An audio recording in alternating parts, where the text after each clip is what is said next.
Dobré ráno, vítajte na Pohode, vítajte na podľa mňa najúžasnejšom festivale a najúžasnejšom evente eventov, aký sa na Slovensku deje. No a keď sme vychádzali s našim Deje sa to von, mimo naše štúdio, tak som si povedal, že bolo by dobre priniesť atmosféru eventov priamo k vám do tohto live streamu. Tak ešte predtým, ako vám predstavím dnešného hostia, vychutnajte si atmosféru zo včera.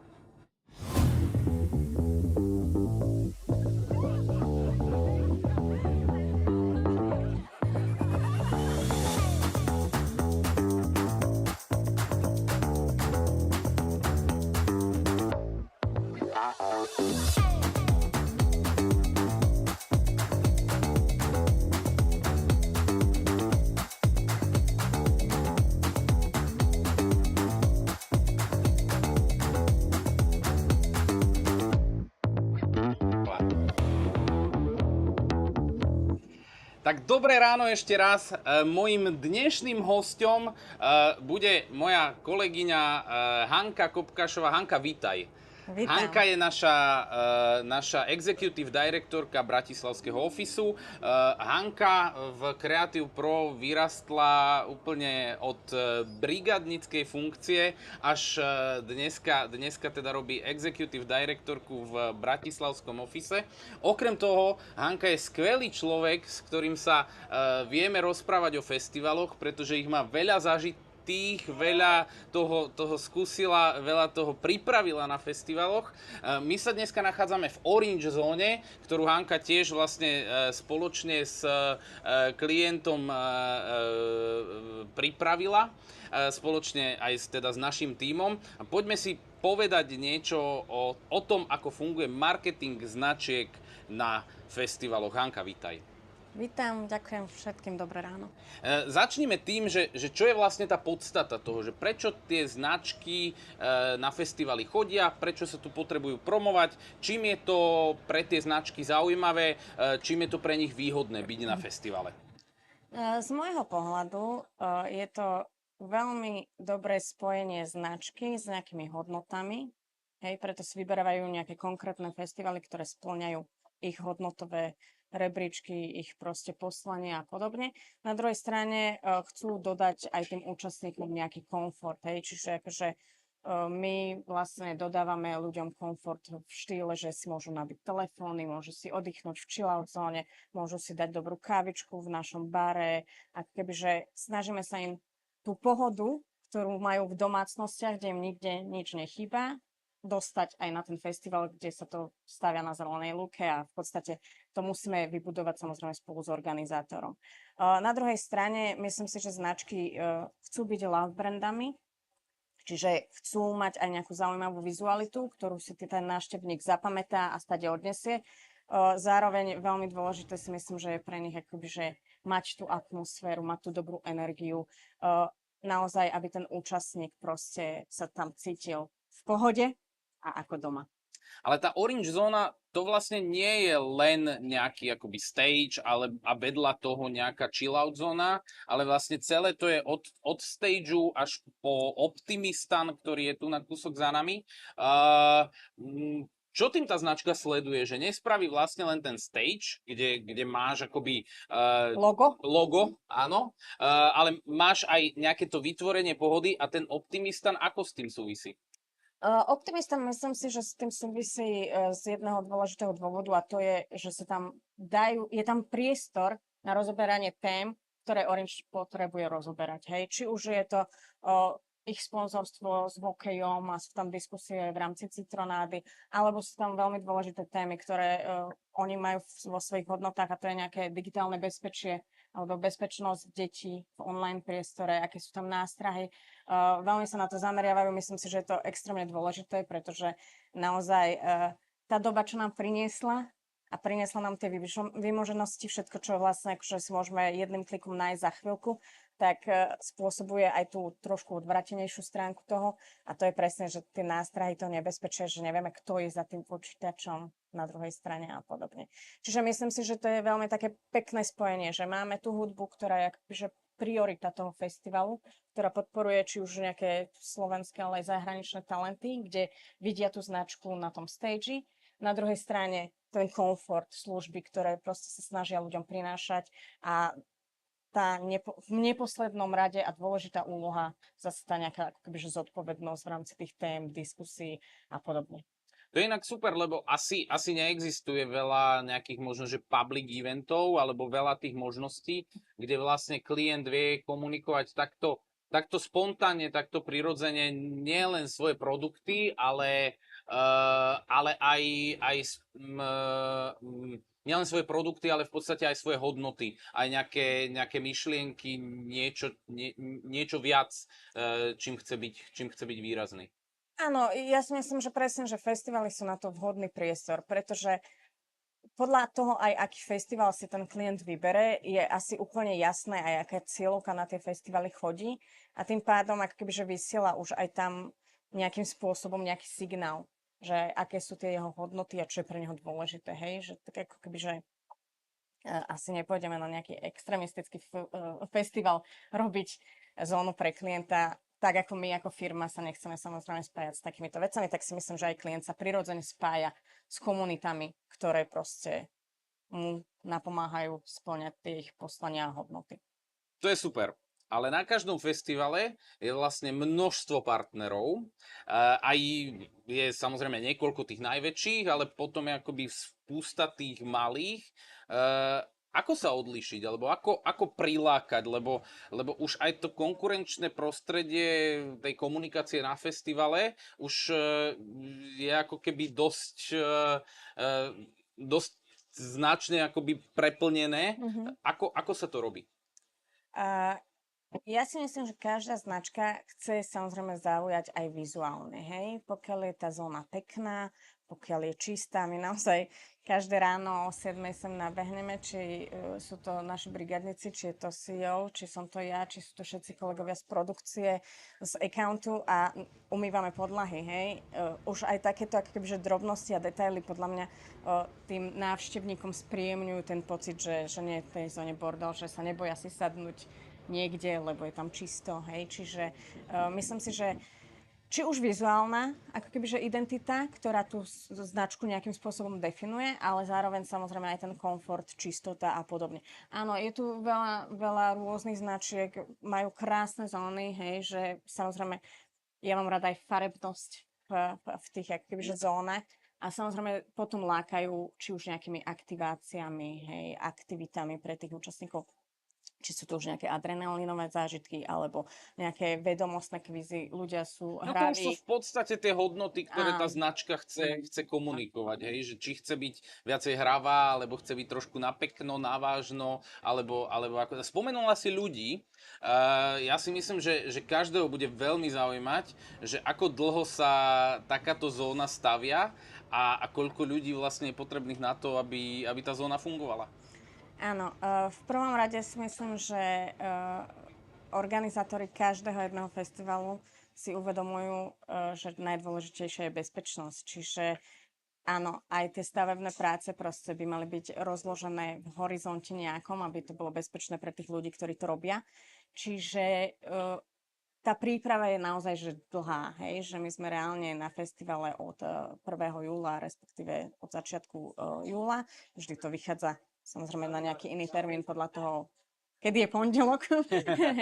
A v zásade my tú hrubú stavbu staviame, že naozaj, že skoro 2 týždne. Za 2 dní v zásade vznikne nejaká konštrukcia z kontajnerov, potom sa vlastne dorábala tribúna z nivtekov. Potom vznikne konštrukcia z kontajnerov. To si povedzme, lebo to akože zase taký kontajner to nie je úplne ľahká vec. Áno. Ak sa nemýlim, verím, že produkcia sa nebude hnevať, ak poviem nejaké zlé číslo. Máme tu nejakých 17 kontajnerov, 26 kontajnerov, čo je vlastne 13 nákladných aut, lebo na jedno nákladné auto idú 2 kontajnery, ktoré vlastne sa musia doviesť a potom je tu také obrovské auto s takou veľkou rukou, ktoré ich skladá ako keby že na seba. Samozrejme sú tam nejaké upevňovacie práce, potom my sme tie kontajnery vlastne celé Prepač, vypúchali. ale asi to není tak, že si to v office nakreslíte niekde na A4 a potom sa to tu stavia. Je to presne tak. OK, ale tak Je to ešte presne medzi tak. tým hádam nejaký architekt, projektant. My vždy sa snažíme prísť s nejakou ideou, ktorá proste, ako keby, že samozrejme máme nejaké obmedzené technické vzdelanie a vedomosti, čiže samozrejme pomáhal nám architekt Ondrej Zachar konkrétne z Jalmy, čiže Ondrej, ďakujeme aj tento rok za tú zónu, Čau, Ondrej. pozdravujeme ťa, ktorý v zásade tomu dodá presne tie parametre, ktoré ľudia potrebujú. Lebo samozrejme každý architekt sa zamýšľa aj na tú zónu, aby bola funkčná. Hej? Že napríklad minulý rok sme mali opačne otočenú lavicu na nabíjanie, iba preto, že sme to tak navrhli a potom sme zistili, že v reáli to nefungovalo úplne dobre, lebo to proste zakrývalo výhľad, hej. Čiže teraz sme to otočili.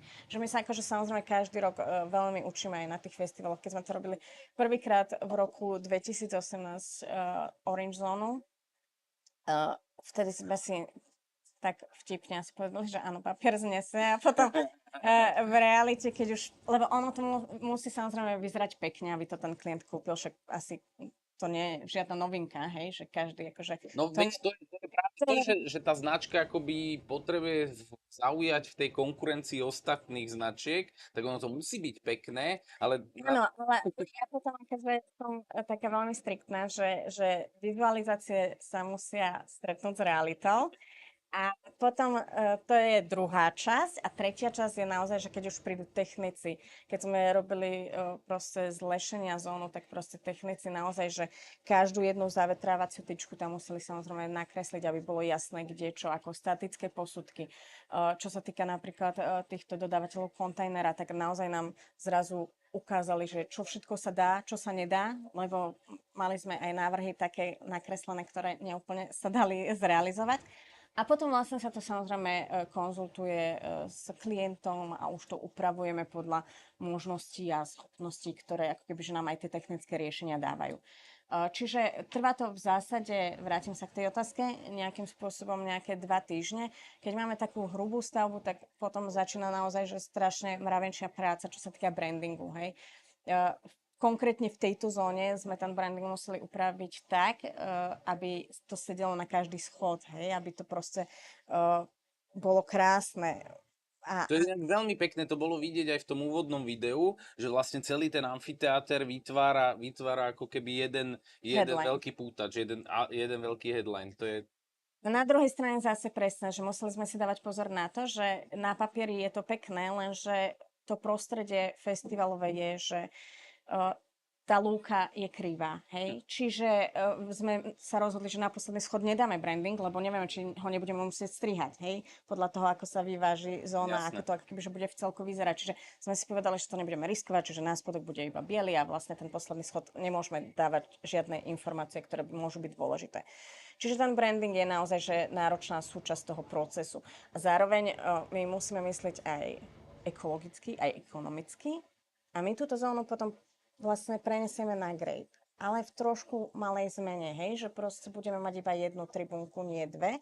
A tým pádom ten branding nám musí fungovať, aj keď tú jednu tribúnku dáme preč. Čiže už aj v tých návrhoch, akoby, že sa snažíme naozaj že myslieť na to, aby proste to fungovalo, hej. Funkčnosť tej zóny je podľa mňa, že najdôležitejšia, že môžeme mať akúkoľvek krásnu vizualitu, pokiaľ tí ľudia prídu a nefunguje im to v tej zóne. Iba pútač. Keby to nefungovalo, tak je to iba pútač. Ja vždy hľadám niekde v prvej časti rozhovoru taký ten moment, kedy môžem do toho vstúpiť a môžem povedať našim divákom, že pýtajte sa. Pýtajte sa. Máme dokonca aj otázku na vás na dnes. Napíšte nám do komentára na LinkedIn, či chodíte na festivaly, čo vás baví na zónach značiek a čo je pre vás taký nejaký pozitívny zážitok z festivalov alebo konkrétne z týchto zón. Budeme veľmi radi, keď nám napíšete. No a my pokračujeme v rozhovore ďalej. Čo ponúka Orange Zóna? Tak v prvom rade sú to samozrejme služby a produkty, ktoré ponúkajú aj bežne a to je, aby proste človek sa mohol nabiť v zóne, či už samostatne, čiže máme tu rôzne ako keby, že huby, kde ľudia, keď si donesú svoj kábel, tak si môžu nabiť telefón. Máme samozrejme aj asistované nabíjačkárne, keď sa chcú zbaviť svojho mobilu a byť oslobodení aspoň na hoďku dve, tak ho môžu nechať u nás v zóne. Nie je to iba mobil, Takže samozrejme. babysitting pre mobil. Samozrejme iba mobil, sú to rôzne device zariadenia, hej, či už v dnešnej dobe naozaj potrebujete 40 nabíjaček, keď idete niekde, lebo nabíjame slúchatka, nabíjame hodinky, nabíjame powerbanky, nabíjame cigarety, nabíjame mobily, čiže nabíjame všetko. Čiže myslím si, že to má veľmi veľký význam. Zároveň máme samozrejme spríjemnené prostredie barom, kde máme výborné limonády, výborné alko nápoje, výborné kávy, čiže kľudne príďte, budete vítaní.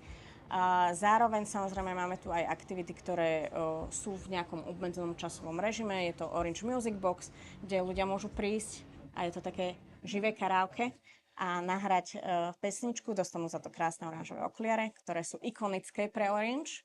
Už prešli mnohými rôznymi verziami. Neviem, či nás pozera niekto, kto je na pohode, lebo tu je ešte, mám pocit, že trošičku taký nočný režim, ale V rámci dnešného dňa si nájdete chystal, čas. ak by sa niekto chystal, tak určite.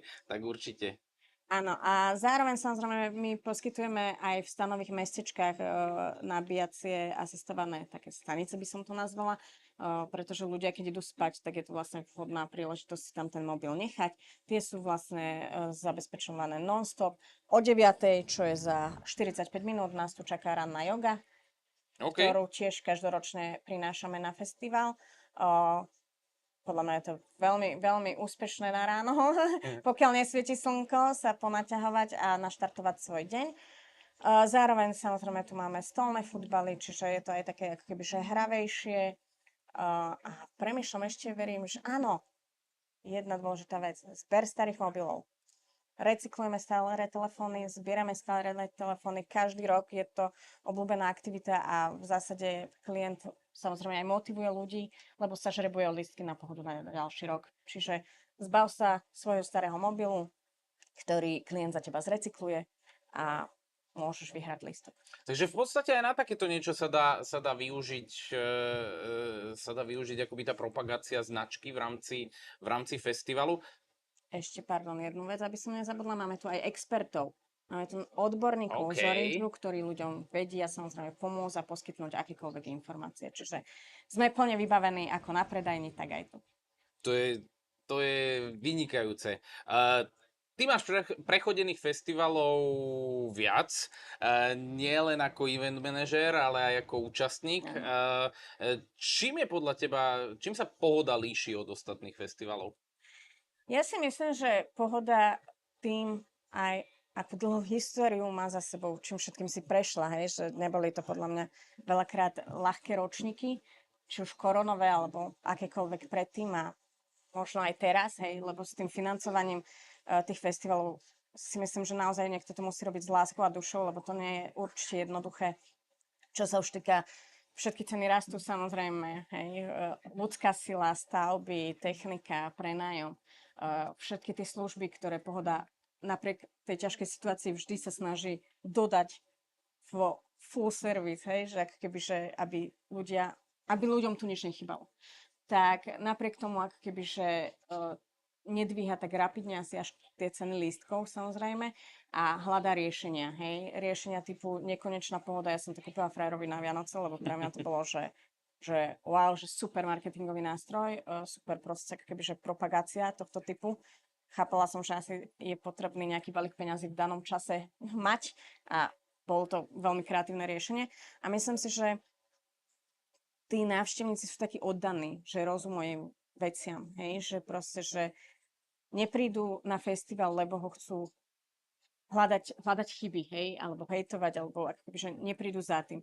Veľa ľudí sem chodí kvôli hudbe, ktorá naozaj je výnimočná v rámci nejakého kurátorského výberu, ale myslím si, že drvivá časť ľudí sem chodí, lebo sa tu chcú stretnúť s tými ľuďmi, s ktorými sa rok nevidia a tu ich všetkých stretnú. Je to taká bublina v bubline, komunita v komunite, ale proste akože myslím si, že veľa ľudí sem chodí naozaj že za tou atmosférou a za tými svojimi kamošmi, by som to nazvala.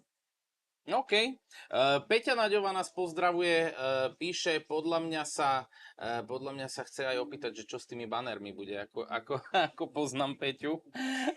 Idú sa recyklovať, budú sa z nich šiť tašky, odpadneš, alebo sa to, lebo čo som si tak akože všímal dookola, tak oni sú asi znova použiteľné, asi sa to bude... Také tie kampaňové banery, vlastne čo sú na plotoch, tak tie myslím, že vždy odovzdávame, ale naozaj, že čo sme mali banery, sme dávali už minulý rok, ako kebyže čisto oranžové kocky, ktoré sme chceli využiť. Čiže chceli sme ich využiť aj tento rok. Otázka je to, že vždy sa tendruje tá zóna. Ona vždy nemusí vyzerať inak. Tak, môže vyzerať inak. Ťažký život eventových agentúr. Áno, také veci, ktoré vieme využiť, si radšej ponechávame, keby náhodou sme to o rok znova vyhrali, samozrejme. Ale veci, ktoré proste sú contentové, lebo aj tie kampane sa menia každý rok, hej. Teraz je kampaň s Laským z Pary, nebude určite o rok a máme na to banner, takže keď niekto bude chcieť Laskyho hlavu na taške, tak treba kupovať odkladneš a sledovať. A sa k tým bannerom nejako dostane. Takže no, samozrejme tie, ktoré si myslíme, že ich už nevyužijeme, tak veľmi radi odpadneš darujeme. A pozdravujem Peťku. Viete ešte niečo prekvapiť na festivaloch? Každý rok ma niečo prekvapí. Takto, keď to bol prvý rok bol plný prekvapení. Asi nebol deň, kedy nás niečo neprekvapilo. Nie vždy úplne z toho zadania je jasné, čo rieši organizátor festivalu a čo rieši agentúra. Nie úplne je vždy jasné, alebo my si niečo myslíme, že sme pochopili v zadaní správne a možno sme to nie úplne pochopili správne. Čiže ten prvý rok bol naozaj, že plný prekvapení a ďalšie roky to už je samozrejme jednoduchšie a jednoduchšie. Áno, vždy sa snažíme byť pripravení, mať backupy, či už zálohu elektrickej energie, vlastne ako keby, že máme krízové plány, hej. My máme naozaj, že každý večer máme poradu, hovoríme si, že čo nás čaká na druhý deň, aké bude počasie, či bude nejaký vietor, kedy zatvárame zónu, ako zatvárame zónu, akým spôsobom, ako sa správame, keď sa niečo deje. Čiže snažíme sa byť pripravení, ale tu by som asi zase nerozlišovala medzi bežným eventom a festivalom, lebo pre mňa event je o tom, že sa tešíme na to, že to príde a potom očakávame, čo príde, aby sme vedeli na to promptne reagovať a vyriešiť prípadné prekvapenia a nechcem to nazvať problémy, ale zábavky. V čom je teda akoby hlavný rozdiel, a teraz sa môžeme vrátiť k tomu marketingu značiek, v čom je hlavný rozdiel medzi bežným public eventom a festivalom? Aké lepšie alebo horšie možnosti ponúka ten festival? Áno, keď sme robili niektoré public eventy, tam väčšinou, pokiaľ nie je nejaký výnimočný headliner, prídu ľudia náhodou, nejdú tam cieľene. Na ten festival si proste ten lístok kúpia, čiže vedia už, čo majú očakávať a idú tam nejakým spôsobom cieľene. Na niektorých tých public eventoch sme sa stále smiali, že sú tam také vinné mužky, ktoré iba zbierajú reklamné perá alebo tašky, že chcú vedieť, čo tam je, ale nechcú vedieť podľa mňa do hĺbky úplne, hej, že čo tam je, a sú typy a typy eventov, samozrejme nechcem to generalizovať, ale ako keby, že nejdú cieľene. Tu si myslím, že idú ľudia cieľene, chcú objavovať, chcú ako keby, že ísť viac do hĺbky, viac ich zaujíma, čo sa tu deje. Hej? Že nie je to, že som na výlete a mám na hlavnom námestí v Bratislave alebo v Eurovej taký event, tak sa idem pozrieť, čo sa tam deje. Hej? Čiže myslím si, že rozdiel je v tom možno tom cielení a tom, čo ľudia vyhľadávajú a k čomu sa dostanú náhodou. OK, a keď by si mala akoby odporučiť klientovi, tak je to odporúčanie v prospech festivalu jednoznačné?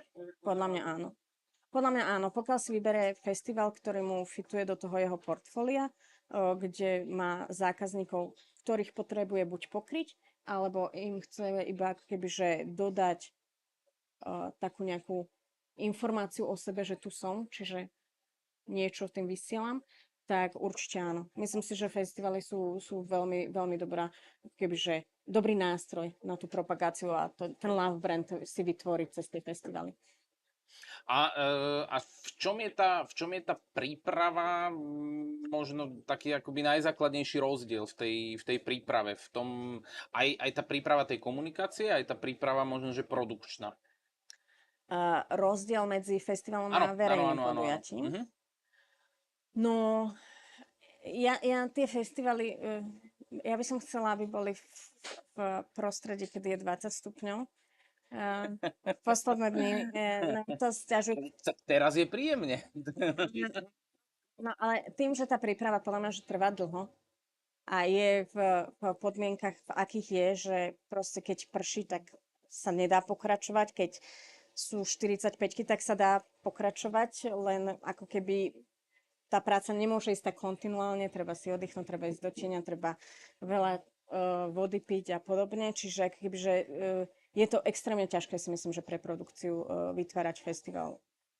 Keby bol v inom ročnom období, možno je to jednoduchšie a možno práve nie, lebo by snežilo, No tak mrzlo zase a áno, podobne. keby snežilo a mrzlo, tak ten festival, alebo keď prší Ale a možno by všetko je boli také rozbíjené. špeciálne obleky, ja mám takú predstavu, Ja. v ktorých proste by ľudia chodili, vieš, jak chodia proste do vesmíru a proste tak by sa to všetci hýbali a bolo by to také pekné. S Maťom Kráľovičom budem mať live podcast o 2 týždne a on bol teraz na Roskilde v Dánsku a hovoril, že tam proste, že tam je, že blato je všade a že tam vlastne akoby nie je druh počasia, ktorý ako v rámci dňa nezažiješ. Takže menila by si s týmito 35 stupňovými horúčavami? A asi, aj áno, aj nie. Ja nie som človek, čo má rád teplo, takže mne tieto dni trošku neúplne vyhovujú, ale tak je jasné, akože blato by som asi tiež nechcela. No dobre, a čo ťa teda osobne na tom najviac baví? Najviac ma to baví asi, že sa to deje. A že to žije takým ako keby, že svojim životom, že niekoľko mesiacov pripravujeme, ono sa to udeje, sa to postaví, to také vznešenie znie. A vlastne potom si to už žije svojim životom, už sa o to netreba nejak, akože okrem samozrejme tej čistoty a dohliadania na bezpečnosť špeciálne starať, hej. Čiže nemáme tu nejakú ako keby, že hudobnú dramaturgiu, nie je to ten jeden deň, ktorý máš Technický naplánovaný scenár, kde presne musíš od minútu bodu po po... minúte. Áno, toto je také ako keby, že flexibilnejšie, agilnejšie, voľnejšie, pohodovejšie. OK. A dá sa vytvoriť pohoda na pohode v tom eventovom týme? Musí sa dať. Ako vravím, veľa sme sa učili. Prvý rok sme boli celý čas všetci v zóne. Všetci, lebo sme mali veľké obavy, že sme do niečoho neznámeho. Strašne sme sa obávali tej bezpečnosti, či ľudia proste ako keby, že nebudú skákať po schodia a podobne. Už roky na to som to brala tak, že proste, že aj naši ľudia, ktorí sem idú, musia mať aj priestor pre seba, pre objavovanie toho festivalu, tých rôznych zón, inšpirácie. Čiže som nastavila ako keby, že služby. Že sa striedame, že proste vždy je niekto 3 hodiny v zóne. Podľa mňa je to dôležité aj kvôli fokusu. Hej, že podľa mňa mať služby, kde jeden človek je 3 hodiny fokusovaný na tú zónu a sleduje, či sa všetko deje lepšie, ako keby sme tam boli všetci stále, lebo ten fokus proste nemôžeš udržať 12 hodín, hej. Čiže sme to rozdelili do služieb, aby tí ľudia mali zároveň čas objavovať, zároveň kebyže aj si odpracovali to, na čom robili niekoľko mesiacov. A potom sa pravdepodobne lepšie vytvára pohoda pre tých účastníkov. Určite áno, lebo nie je človek nervózny, že celý deň tu sedím, proste musím furt ako upozorňovať. Čiže áno, samozrejme, oddychnutí ľudia sú kľudní ľudia a tým pádom vytvárajú pohodu. A musíš furt takoho upozorňovať? Ako to vlastne, aký je taký, že ten denný život v tej zóne? Na pohode sú účastníci veľmi zodpovední a taký by som povedala, že kľudnejší. Na tom Grave Festivale je to taká mladšia cieľová skupina, by som to nazvala.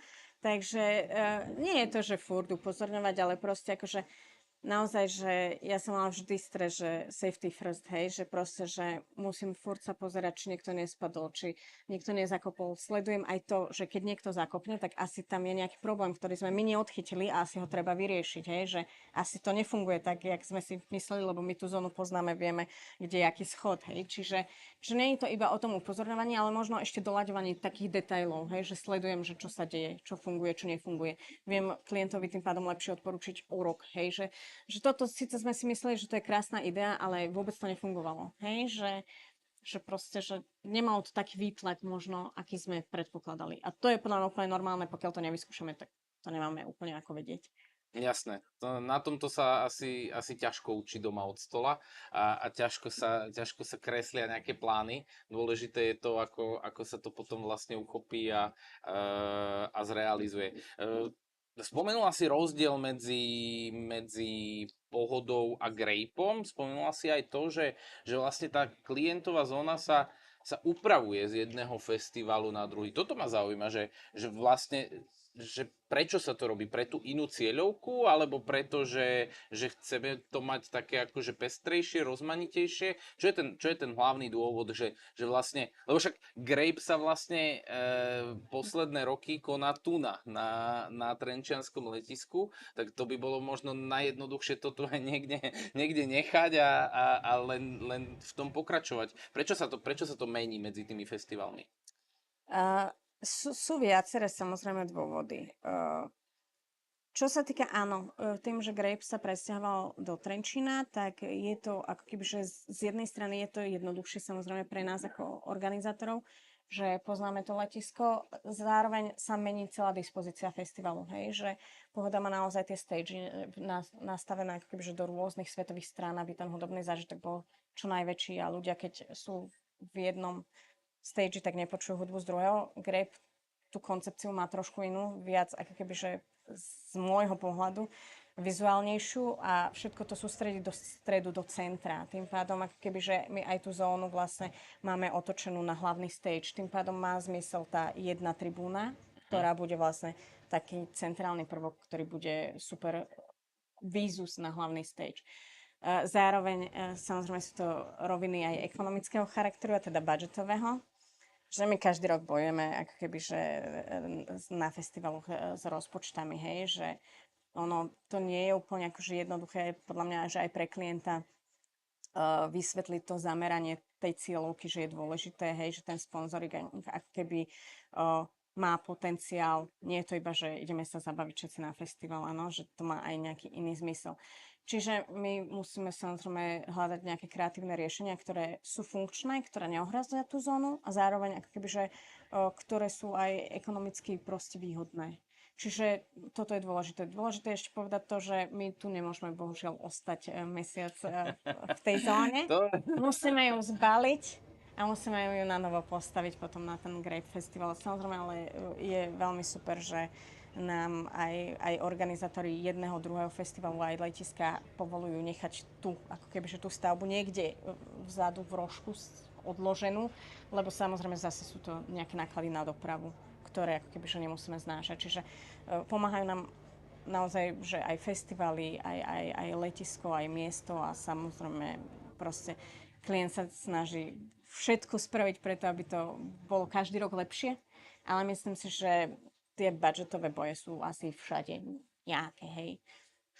Ale to je zaujímavé, že vlastne si spomenula, že na každý ten festival má trošku iný charakter a tým pádom tá klientová zóna, tá zóna značky na ňom vyzerá trošičku inak. Robia to takto aj iné značky, alebo je to niečo špecifické?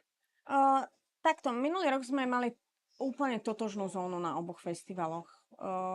A vlastne myslím si, že aj ročníky predtým. Teraz naozaj, že proste sme to museli trošku aj vizuálne, aj ako keby, že... Asi aj ten Grape sa zmenil, nie? Tým, že sa sem Grape presťahoval. sa presťahoval, trošku sa zmenil samozrejme. Ono to nie je niečo zásadné, čo nás ako keby, že nejak ovplyvňuje, hej, že myslím si, že nebude tým ľuďom už tá jedna tribúnka úplne bytostne chýbať, hej. Či to robia aj iné značky? No v zásade tí partneri sú z veľkej časti ako keby, že podobní podľa mňa na tých festivaloch. Lebo áno, síce cieľovka je mladšia, ale ako keby, že iba vekovo, ale tak, kebyže mentálna bublina je skoro rovnaká za mňa. Hej, že ako keby, že to nejaké hodnotové nastavenie tých ľudí väčšinou. Značky sa snažia odlišiť. Samozrejme, na tom Grape sú tie zóny za mňa viac vizuálne, viac fotogenické, tým, že je tam tá cieľovka nižšia, tak ako keby, že oni sa radi fotia, hej, majú radi tie veľmi pekné instapointy, hej, majú radi, keď všetko je všade zavesené a všetci vedia, kde boli a čo zažili a čo videli, čo pre tú značku je super. Áno, lebo presne, keď je výtlak tých ľudí a všetci repetitívne opakujú tie isté fotky, hej, tak len je tam iná tvár, tak proste, ako keby, že tá značka je samozrejme viditeľnejšia. Ja by som ale bola rada, keby si tí ľudia, ako keby, že ten festival užívali aj inak ako cez postovanie a cez mobily, hej. Orange mal krásnu kampaň, myslím, že to bolo v roku 2019, mali, že mobil dole, hlava hore. Áno, že si na festivale, tak ho nepozeraj cez telefón, netoč si tie koncerty, zažij ich, hej. A toto je trošku, čo mňa ako keby, že na druhej strane trošku nebaví na tých ako keby, že festivaloch, že proste, že keď niekto si ho užíva cez mobil, lebo myslím si, že tak si mohol doma pozrieť koncert na telke. To inak teraz rieši aj veľmi veľa umelcov, že vlastne tie ich koncerty že nevidia do tvári ľuďom, pre ktorých hrajú, ale vidia proste do tých mobilových svetielok a každý sa tých ľudí snaží trošičku otrhnúť. Na druhej strane, keď to točíš a zdieľaš to, tak akoby zväčšuješ ten zásah toho, tak asi tiež to je o hľadaní nejakej zlatej strednej cesty. To je presne akože ten istý princíp, čo už som akože spomínala, že proste, že tie technologické vymoženosti nám dali strašne veľa, ale je tam aj strašne veľa nástrah. Áno, čiže ja úplne chápem všetkým stranám, proste, ale myslím si, že možno proste nech to točia profesionáli a nech iba dajú práva a tí ľudia si to proste preberú a budú to zdieľať. A tí profesionáli nech za to dostanú zaplatené. Čiže to by bolo krásne, že by sme nemali fotografov zadarmo, lebo príď za listok a podobne, ale dostane honorár a keď čím viac sa bude zdieľať ten jeho obsah, tak nech za to ľudia platia za ten obsah zase trošku. Neviem, fabulujem, ale... A to by možno aj šlo, aj keď akože vždy... Aj ten fotograf spravil reklamu, alebo ten videomaker, nie iba ten festival, nie iba tá značka, hej, že aj podpora tých umelcov a tých supportných služieb to nazvem, hej, že proste, že je dôležité, a to sa podľa mňa, že málo kedy spomína, hej. Ja úplne akože bytostne neznášam, keď niekto postane fotku niekoho cudzieho a ako keby, že tam nedá toho fotografa, hej, jeho meno alebo niečo, lebo to je ďalšia veľká ako keby, že súčasť tej nejakej kultúry a toho mentálneho nastavenia. Super. Ďakujem ti veľmi pekne. Ďakujem veľmi pekne. Toto bol prvý live stream nie z nášho štúdia, ale doslova z eventu, doslova z placu a v podstate sme si tak nejako odskúšali ten stream. Každému, kto to sledoval, sa ospravedlňujem za drobné chybičky. Jedna kamera sa nám úplne trošku stratila, ale to vlastne je úplne jedno. Na festivale sa to deje, je to v poriadku. Na festivale sa úplne iné veci strácajú občas. A keďže tu za nami začína práve nejaký koncert, v Orange Zone sa o chvíľku začne cvičiť yoga, tak my si ideme užiť festivalový deň. Pozdravujeme vás všetkých k vašim LinkedInom, do vašich ofisov. Škoda, že tu nie ste s nami, ale tak skúsime si to užiť aj za vás. Ďakujeme. Pekný Ďakujeme deň. veľmi pekne. Pekný deň všetkým. Dovidenia.